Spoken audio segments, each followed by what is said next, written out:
La médecine de ville, madame la sénatrice, pardon, ce n'est pas vrai de dire qu'ils n'ont pas eu du tout de masques pendant 3 semaines. Quand je suis arrivé au ministère et que l'épidémie a commencé, j'ai fait déstocker immédiatement 15 millions de masques en direction des officines, des pharmacies d'officine que je remercie pour leur rôle majeur dans la gestion de cette crise. Puis 10 millions supplémentaires.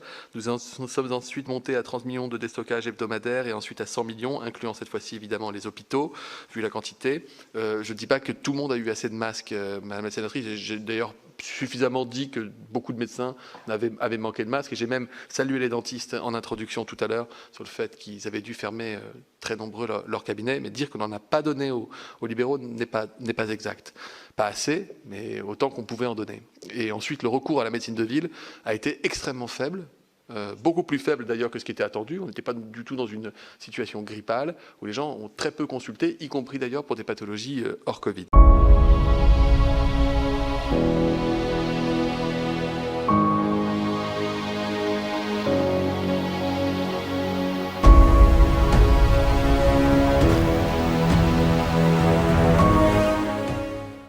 Les cabinets, ils ont dû les fermer pour beaucoup d'entre eux parce qu'ils n'avaient pas d'équipement de protection, parce que les patients allaient beaucoup à l'hôpital et consultaient moins, etc.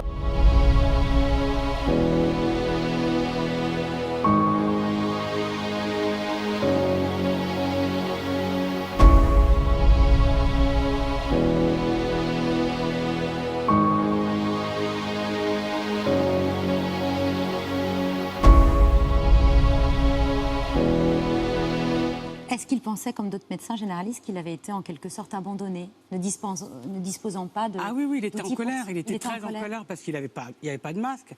Il n'y avait aucun masque chirurgicaux et il n'y avait pas de FFP2, alors qu'on lui envoyait des mails tous les jours, pratiquement, en disant... Allez chercher, il n'y en avait pas. C'est horrible, c'est un cauchemar.